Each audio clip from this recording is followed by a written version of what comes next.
Pero pagka dyan, immigration na, i-rate ko siya ng 10 out of 10 kahit wala siyang rice. Tapos dun tayo. Dun yung pinaka-drop off. Ito guys, yung price dito. O, tiga nyo may kebab. I-explain ko sa inyo mamaya kung ano yung nangyari. Pero syempre, of course, maganda yan kapag ka morning. Medyo natakot ng konti. Hello guys! I'm back again with another vlog. At ngayon po, dito sa vlog na to, ipapakita ko sa inyo ang pagpunta sa Armenia from Georgia, okay? And ngayon po, nung nag-book tayo, ang na-book natin na pag-alis dito ay 5 PM. And it's already 4:11. Kaya ngayon, mag-book na tayo after kung gawin tong intro na to, going there sa mismong meet-up point. And gusto ko lang i-share sa inyo na tayo nga po pala ay nag-book sa 12Go. Okay, 12go.com, ganyan, check nyo na lang. And ang binayaran po natin sa Georgia to Armenia van transfer natin is 1,238 pesos lang. O diba? So, mura na siya kumpara sa mga flight. If ever, kapag ka, gusto nyo mas makamura, ito ang gawin yung option. And guys, gusto ko lang din i-share sa inyo na medyo matagal ang biyahe. So, 5 PM tayo magsisimula na aalis dito at darating tayo doon 10:25 PM. Okay? So, ngayon pa lang gusto ko lang din sabihin sa inyo kung Philippine passport holder po kayo, ay kailangan dala-dala nyo yung passport nyo, ID nyo, ganyan. Aside from that is, dapat meron kayong valid na e-visa going there sa Yerevan, Armenia, okay? So, gusto ko lang din sabihin sa inyo na dapat 30 minutes before nung pag-alis ay nandun na kayo. So, 5 o'clock yun. So, 4:30 PM mangyayari. And sa pagbibit naman ng mga baggage, wait, babasahin ko para hindi tayo mamali. Each passenger is entitled to one regular-sized piece of luggage up to 20 kilos. So, dun pa lang po sa part na yon ay hindi na tayo pasok. Though, meron kasing other option naman which is magbabayad tayo ng extra at ala tayong choice kasi ito talaga ang dala-dala natin. So, alam ko din naman na hindi pwedeng magdala ng malaki. Kung magdadala ng malaki is para mag-extra fee. And yun. So, ang extra fee ay 2% of the ticket fare for each extra kg. So, ito namang dala-dala natin, 23 naman to. 23 kilos naman to, yung laman ng maleta natin. So, ilang percent yun? So, magdadagdag tayo, okay? So, aside from that, eating food, smoking, and consumption of alcoholic beverage is prohibited. So, bawal po yun. And passengers will exit the bus to cross the border. So, lalabas tayo kapag mag-exit. Parang ginawa natin sa Hong Kong to Macau at saka ginawa natin sa Malaysia to Singapore at yung ginawa din natin sa Vietnam to Cambodia. Kasi nung nasa Europe tayo, hindi naman na natin ginawa yun. Diba? Yung pagbaba sa sasakyan. Pero dito, kailangan natin gawin ulit. Kaya mamaya, papakita ko sa inyo kung ano ang mga pwede ipakita, okay? Hindi ko alam kung bawal mag-video sa border, ganyan. If ever, papakita ko na lang, imomontage ko na lang yung mismong border. Again, ang presyo po ng ating in-avail is 1,238 pesos. Pero on top of that, ay nag-avail din ako ng insurance at ang halaga naman nun is 197 pesos. Pwedeng wag na kayo mag-avail kung gusto nyo. Yung kunyari, iasa nyo na lang sa travel insurance nyo, ganyan. Pero I highly recommend na mag-avail pa rin kayo ng insurance for that specific service which is yung van transfer. And ang departure po nito sa Avlabari Metro Station at ang arrival naman nito is sa Kilikia Bus Station, okay? Ngayon, let's go. Ngayon, nag-book na tayo ng Bolt and yan, from Ibis Budget Tbilisi going doon sa mismong pick-up point or meeting point is 10.10. Ayan, 10.10 Gel po ang bayad. Yung ito yung dadaanan natin. Medyo malayo siya talaga. So, malapit po yung na yun sa Reich Park. Sa Reich Park, malapit siya. Yung meet-up point. So, more than 3 kilometers yun kasi yung Reich Park 2.7, diba? Kasi ito yung mga iba ko nga palang option ng hotel. Kaya lang natuloy tayo sa Ibis Budget. Ayun, nakikita nyo ba? Ivy Hotel, saka Hotel Taco. Kaya lang parang hindi ko nagustuhan yung location.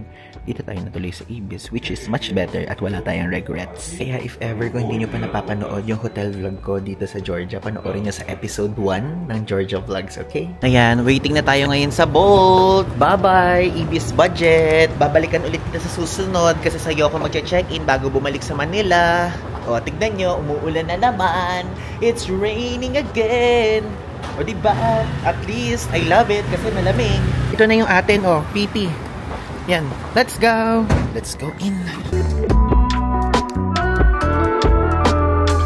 Okay, so ito guys, itsura ng sasakyan. pasensya na medyo mabilis yung transition dahil nung pagdating ko doon galing Bolt, sabi nga nun, Yerevan, Iban, sabi nga nun, Iban yung bigkas nila sa pangalan ko. Bali dyan, yung meeting point, ilalagay ko na lang yung coordinates sa mismong video. Wait, nahihiya ako magsalita. Pero yung Google Maps link guys, ilalagay ko sa description. Sabi nga nun, 30 minutes before daw magpunta dito para sa check-in procedure. Pero parang hindi naman ganun ka-complicated yung check-in process. Sana may kasabay tayong kalahe.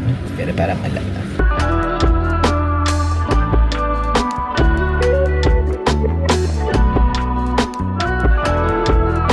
So guys, ngayon nasa border na tayo.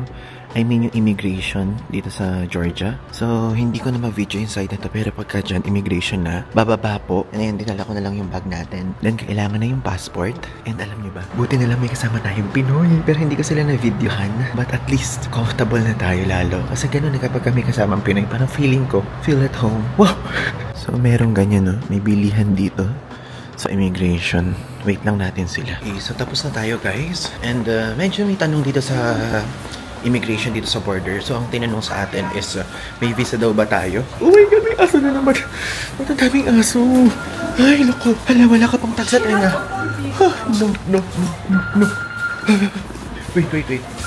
Nagulo-gulo na yung pag-video ko. So, wait, wala ako. Nakakita ko ng aso. So, ala guys, ang hinanap lang sa atin visa, tapos sinabi ko, meron tayong Japanese visa, and meron tayong South Korea, Australia, and New Zealand. Inulit ko lang yung ginawa natin noon. So, ito nga pala guys, ang kasama nating Pinoy sa Ate Ensay. Ayan, from Saudi. Bigla-bigla, So, may hinanap sa'yo? Wala naman na yan. Chika pa siya. Sa akin din eh. Hinanapan ako ng visa, sabi ko, meron ng Japan visa. Tapos, ayun na guys. Sasakay na tayo ulit. Tingnan nyo guys, merong libreng wifi dito sa van. And ayan yung mismong pangalan, tapos ito yung password. Actually, medyo matagal pa. From there, sa Armenia na border or sa immigration, 4 hours plus pa. Ilalagay ko na lang yung mismong time dito sa screen. And, di ba 5 o'clock tayo umalis dun sa Georgia? So, ika 20 minutes, dadating tayo dun sa Georgia immigration. Then, saglit lang, dun naman sa Armenia immigration.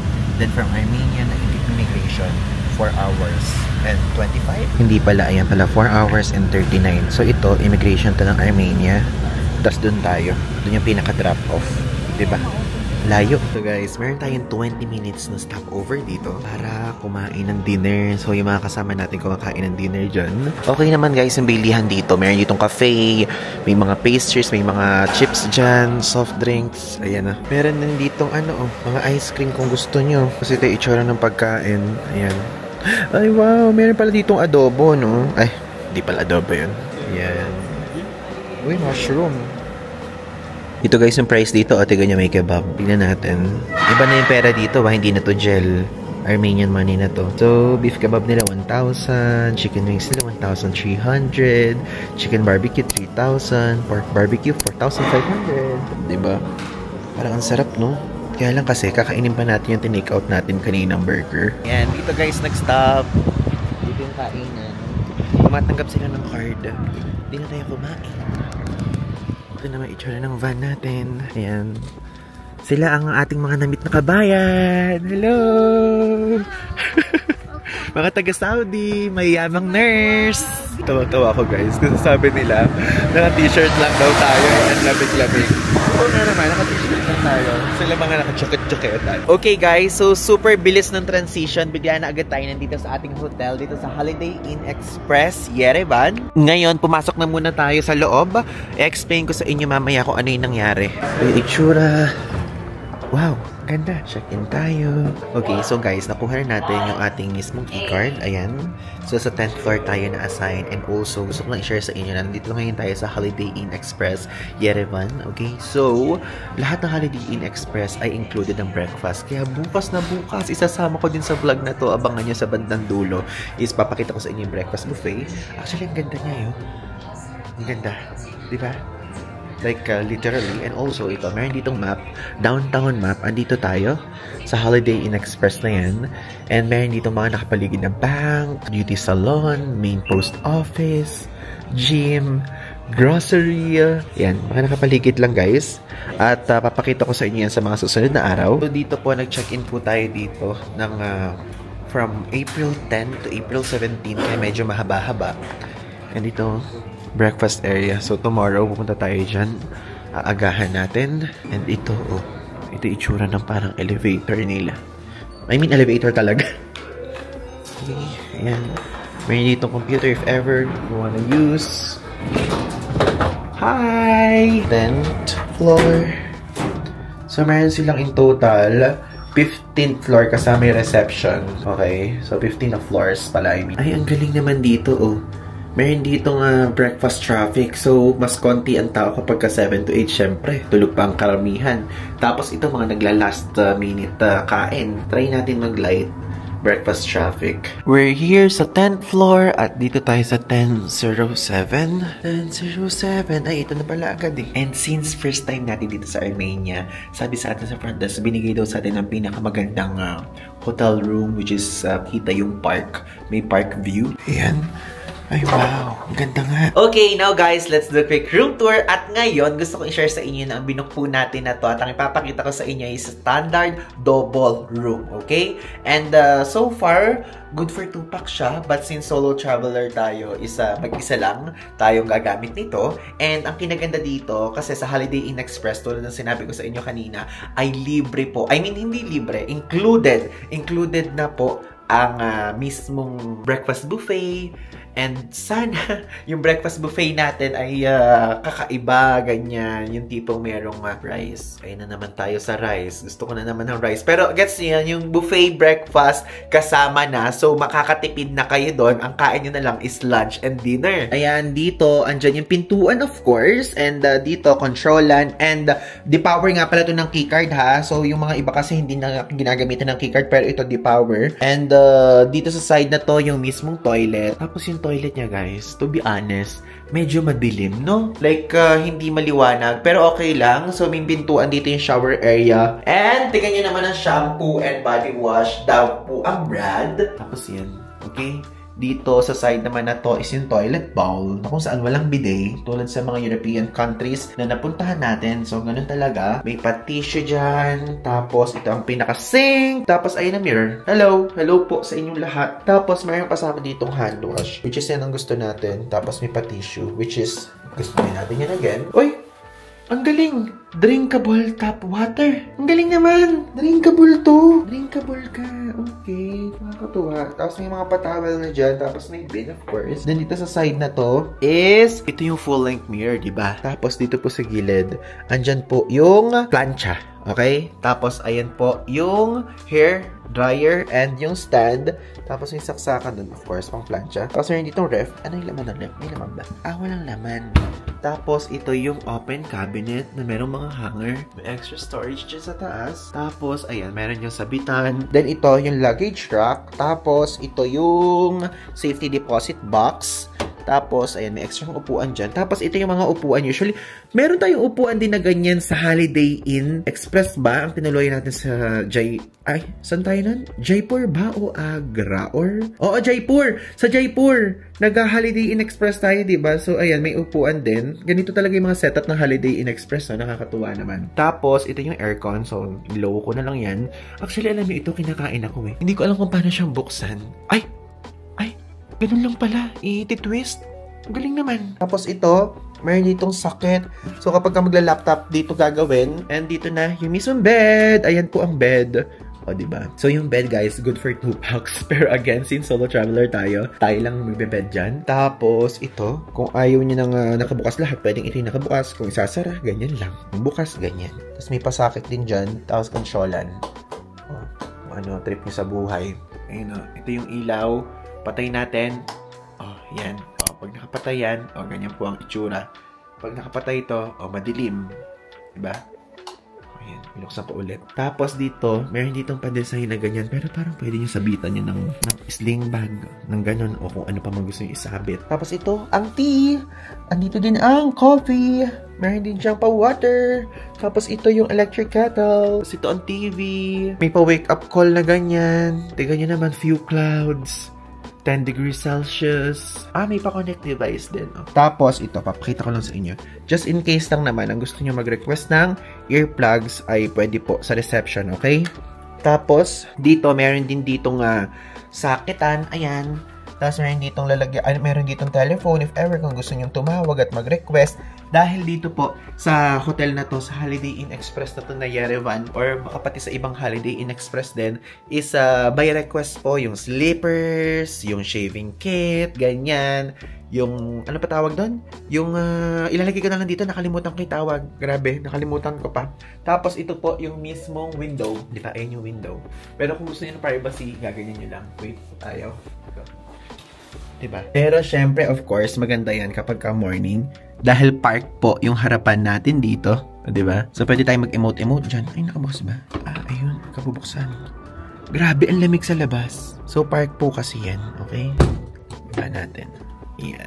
Naalala ko na, ang pwede nyo i-request sa baba, shaving kit, tapos dental kit, tapos slippers. Yun ang sinabi kanina. Okay, so good morning guys. Now, kakain na po tayo ng breakfast. But before that, gusto ko muna ipakita sa inyo ang ating view for today's video. Let's see. For the first time, titignan natin yung view ng park. 1, 2, 3. Grabe. Hindi ko siya gano'ng makita. Guys, tingnan niya. Grabe naman ang linis naman itong bintana natin dito. Opo. Ay, mayroong piano doon. Ang ganda din. Ayan, papakita ko sa inyo. Baka sabihin nyo kasi ako lang yung nakakakita. So, ayun yung piano, guys. Wait, baka kasi mahulog yung camera kapag binukas ko. Ayan, ayun yung itsura. Hindi ko maipakita ng hole dahil ito nga hindi siya ayan, dito sa side na to. Ayan, nakikita nyo. Ayan po ang itsura. Diba? Ang tahimik dito sa area natin na I like it. Yung sinamunan natin ng ating higaan. Tignan nyo naman, guys. Napakalinis ng ating higaan. Hindi tayo ganoon kalikot na tulog. Okay? Ayusin natin siya. Ngayon, let's go. Bumaba na tayo sa breakfast buffet area. Kasi po, tulad ng sinabi ko sa inyo, kapag kunyari, dito kayo mag-check-in sa Holiday Inn, meron siyang free breakfast buffet! Dito, bababa tayo dito sa Zero dahil andyan yung bar and restaurant. Tingnan nyo naman, nakapantulog lang tayo. Siyempre, kakain muna Tapos after nito, saka tayo mag-freshen up. It's already 8:24, so pasok na tayo sa moderate na breakfast shopping. Ito guys, ang itsura ng breakfast buffet Tignan nyo, meron dito mga pastries, meron siyang waffle, pana chocolate, tapos ayan, honey, Nutella, dito fruits sa side na to. Meron din ditong coffee ba to? Coffee ba to? Parang coffee naman siya. Tapos may fruits, tapos may bread. Then dito sa side na to, meron dito tea, ayan if ever, may lemon pa dyan. Tapos ito meron ditong coffee machine, coffee maker. So may Americano, espresso, cappuccino. Ayan. Tapos pwede, kapag dalawang espresso gusto niyo, dalawang shot kaya yan. Or I don't know, kasi hindi naman tayo ma-coffee person. May hot water. Meron din dito. Tapos ayan. Dito naman may water, may milk, apple juice, orange. May milk din dito. Tapos cereal. Tapos cheese. Then cold cuts. Tapos ayan, may vegetable dito. If ever kung gusto niyo ng salad. May porridge dito. Ayan. So, meron dito sausage. Tapos, ayun, may egg doon. Then, dito naman, mushroom and bacon. Yung egg nila, tignan nyo, kakaiba.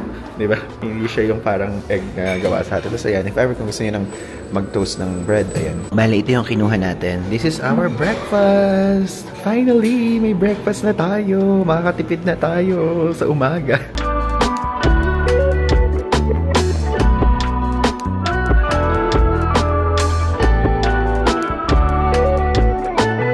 Sarap guys ng food nila. Type ko. Nire-rate ko siya ng 10 out of 10 kahit wala siyang rice. Kompleto naman The best for me. Dito ko nag-enjoy. Kasi fan fact, mahilig po ako sa mushroom.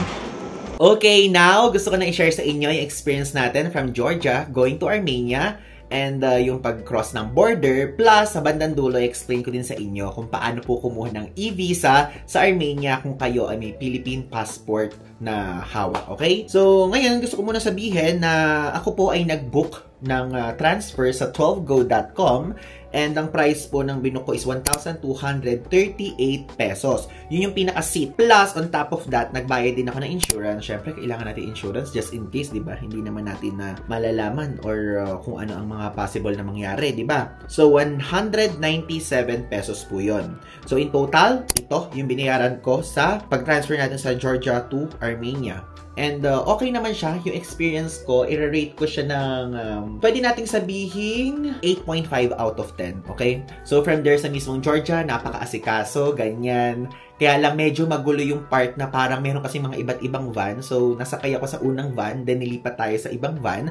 Pero we're so lucky kasi doon sa pinaglipatan sa atin, merong Pilipino. 2 Pilipina na galing Saudi, kaya mas comfortable tayo. And super dali lang. From there sa mismong pick-up point or sa departure point area is ang nangyari, sumakay lang tayo doon, inilagay natin yung maleta natin sa likod, and hindi tayo pinagbayad ng extra kahit XL size yung maleta natin. Then, umalis na tayo. Tapos, sa ika-20 minutes ng biyahe is mararating na natin yung mismong immigration ng Georgia. Pa-exit na tayo ng Georgia noon, and dumaan tayo sa Georgia. Doon sa Georgia na immigration, hindi mahigpit. Walang kahigpit-higpit. Meron dong toilet, meron dong vending machine if ever kung nagugutom kayo. Tapos, dumaan na tayo sa immigration. Tapos nung pagdaan natin sa immigration, hinanapan tayo ng visa. Walang tinanong na other sa atin, visa lang.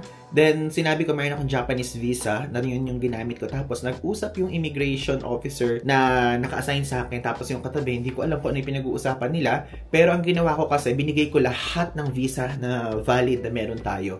And again, if ever, kung hindi nyo po napanood yung episode 1 ng Georgia, ang piniresent ko po doon sa paglapag dito, ay paglapag doon sa Georgia rather, kasi nasa Armenia na nga pala tayo, is Japan visa, South Korean visa, Australian visa, and New Zealand visa. Yun. Pwede namang isa lang, kaya lang kasi for me, since meron naman tayo, i-present na din natin para mas malakas yung papel na hawak natin, di ba? Parang yung kasi yung thinking ko dun sa part na yun. And yan, okay na, nakalabas na tayo.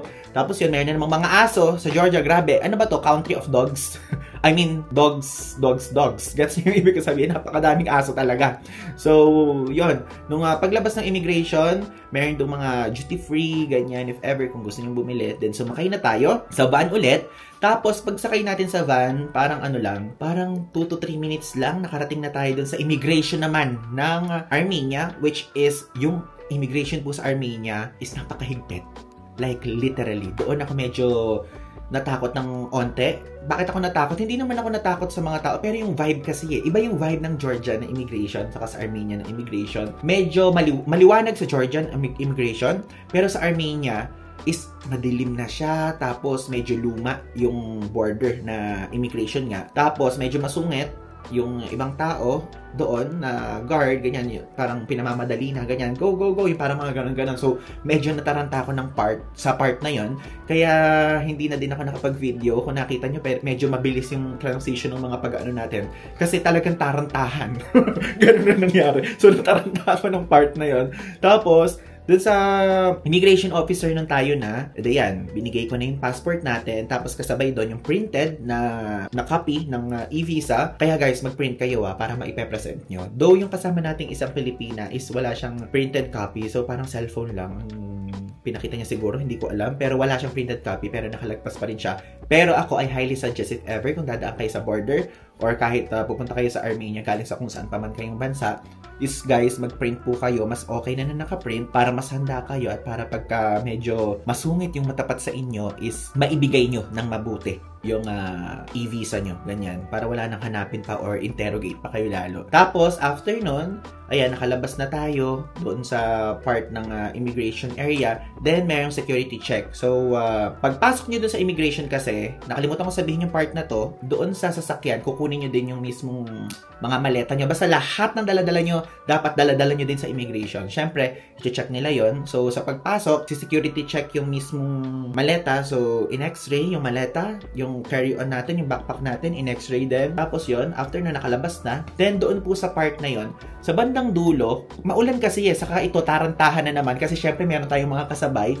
So, ang nangyari is, nagmamadali ako magpunta na doon sa van. Hindi tayo nakapag-withdraw, okay? Hindi tayo nakapag-withdraw, and hindi din naman nag-withdraw yung mga kasama natin. Meron po doong ATM sa immigration area ng Armenia. So, pwedeng doon na kayo mag-withdraw ng GCash. So, if ever, pwede nyo sabihin sa mga kasama nyo, please wait for me a little, I will just withdraw. Kasi walang nag-withdraw sa mga kasama ko, guys. So, parang ako magko-cause of delay kapag ka nag-withdraw pa ako. Kaya, yun, sumakay na tayo. Then, nung pagsakay natin, nilagay natin din yung mga gamit. Then, umalis na. So, yun, 4 hours. Start na yung 4 hours. Again, more than 4 hours rather, going sa mismong city center ng Armenia. Then, meron lang one stop.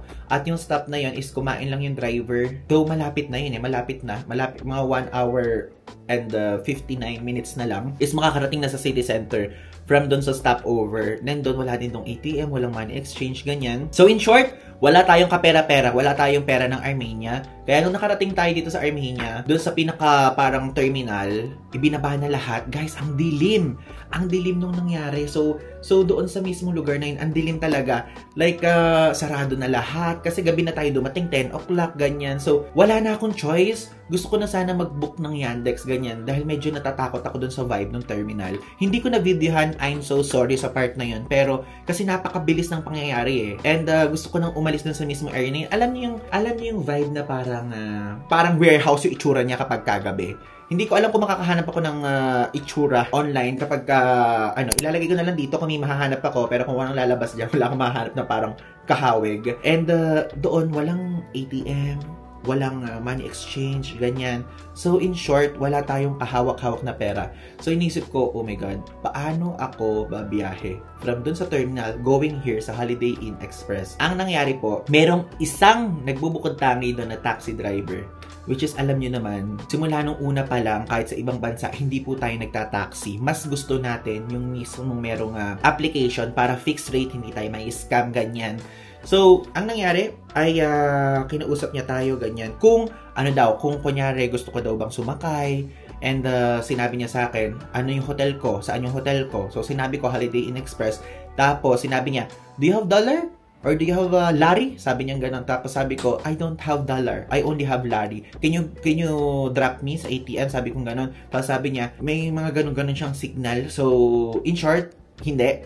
Pero sinabi ko, meron akong lari. Doon meron akong dollar, kaya lang kasi yung dollar kong dala, puro 100 eh. So yung lari, meron akong mga barya-barya. Tapos sinabi niya ganun, okay, 35. Eh guys, yung 35 lari. Yung 35 lari po ay, kung i-convert nyo siya, parang ito, ilalagay ko dito yung gel na 35 gel. So 700 plus pesos yung halaga niya.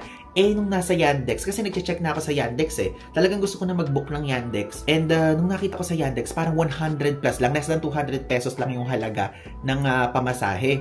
So, ang nangyari, gusto ko na sana mag-Yandex. Kaya lang sunod sa akin ang sunod. Alam nyo naman ako guys, kapag kami sumusunod sa akin, parang medyo na iilang ako, ganyan. Yung kapag kayong taxi driver is sumusunod sa inyo, kinukulit kayo, medyo hindi ako sanay sa mga ganoong eksena eh. Nangyari na din sa atin yan sa ibang bansa, which is sa Kyrgyzstan. So, ang nangyari, sabi ko na 35 lari, ganyan. So, tinanggap ko na yung 35 lari. So, medyo napamahal ako sa part na yun sa taxi. Kaya na-stress ako dun sa part na yun. Tapos, hindi pa nga siya ata taxi eh. Alam niyo yung parang nandun lang siya, tumambay lang siya doon, tapos sinakay lang niya ako. Alam niyo yun, yung parang medyo natakot ako sa part na yun. Kasi, guys, ano tawag doon? Ala siya ng parang taxi sa itaas. Diba usually yung mga taxi, mayroon nakalagay na taxi, ganyan.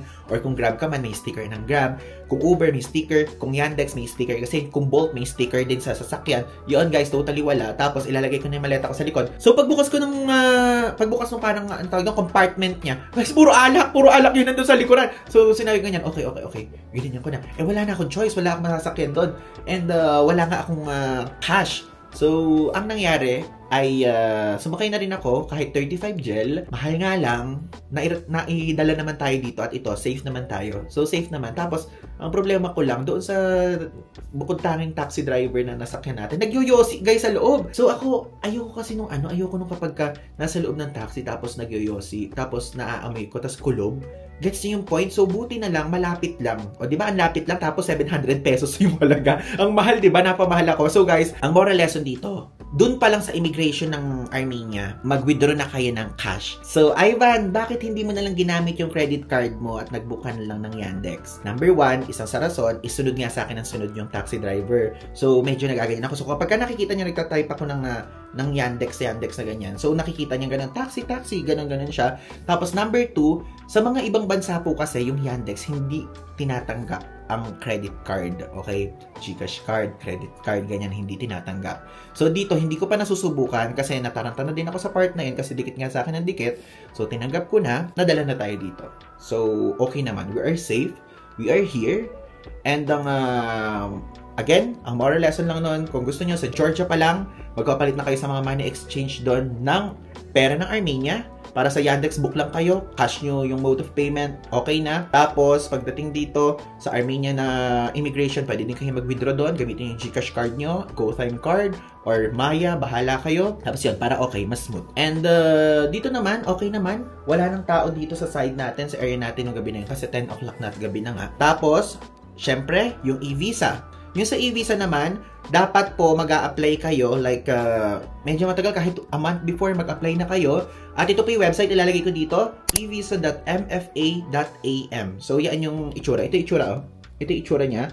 Though sa laptop or PC nyo na lang gawin para mas okay. And ang gagawin nyo dyan, ayan, kiklik nyo lang to apply for e-visa.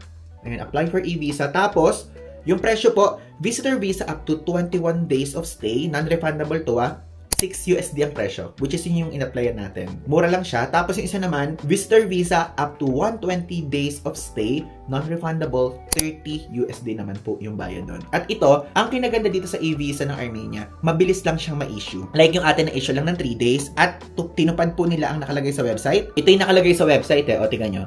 E-visa processing time is up to 3 working days, which is natupad po nila yan. Kaya yon, nakakuha tayo ng e-visa like after 3 days. So, approved. And Ivan, ano yung mga in-input mo dyan? Kasi guys, hindi ko siya pwedeng mapakita dito at hindi ko din na-screenshot na nag-e-visa thing ako, ganyan. Pero ang inilagay lang doon, mga basic info lang, pangalan lang, ganyan. Plus, meron dong isang trick. Kailangan meron kang hotel na nakabook dito. So, ang ginawa ko, since ala pa akong final na hotel that time na nag-apply ako, is nag-book ako sa booking.com ng non-refundable na hotel. So, inilagay ko doon yung in-input ko doon yung hotel na binuka na murang-mura lang. So, yun yung in-input ko para merong nakalagay doon at naka-declare doon na yun yung hotel natin. Then, okay na. Okay? Nakapasa na tayo. Ang ginawa ko naman ngayon, naghanap ako ng hotel, kung ano yung mas gusto kong hotel, and kung ano yung parang magandang location, which is, kinancel ko na yung nasa booking.com, tapos nag-book na ako ng bago. Okay?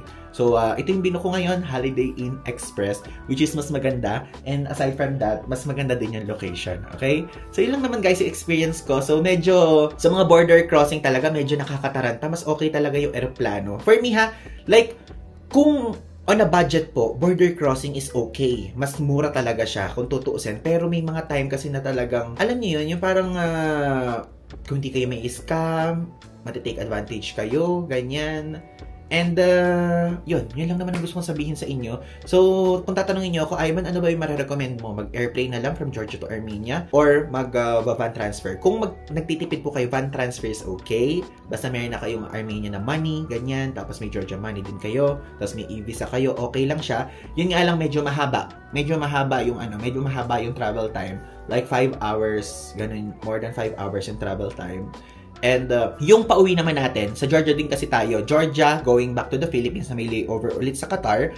So, ang mangyayari naman nun, from here sa Armenia, mag-airplane na tayo going to Georgia. And ang target ko talaga kasi is to target 2 types of way para makapunta dito at makabalik dun sa Georgia. Kasi, syempre, baka kasi mamaya, meron din tayong audience na gustong mag-aeroplano na lang kasi mas mabilis. Kasi kapag ako aeroplano, less than 1 hour lang, doon na tayo sa Georgia ulit. Kaya yun, ngayon po, van transfer tayo, pero pagkapabalik tayo ng Georgia, since doon tayo mag-exit, ano na po, airplane na po ang sasakyan natin, okay? So, if ever airplane ang gusto nyo na option, is abangan nyo po sa dulong part ng vlog, papakita ko sa inyo yung ganong klaseng pag-fly. Okay? So yun guys, maraming salamat. If ever kung nagustuhan nyo yung vlog na to, ay i-like nyo. Kung hindi pa kayo nagsusubscribe, mag-subscribe kayo. Kung meron kayong thoughts, i-drop nyo lang sa comment section. At kung meron kayong gustong sabihin sa akin, go sabihin nyo lang dyan. Okay?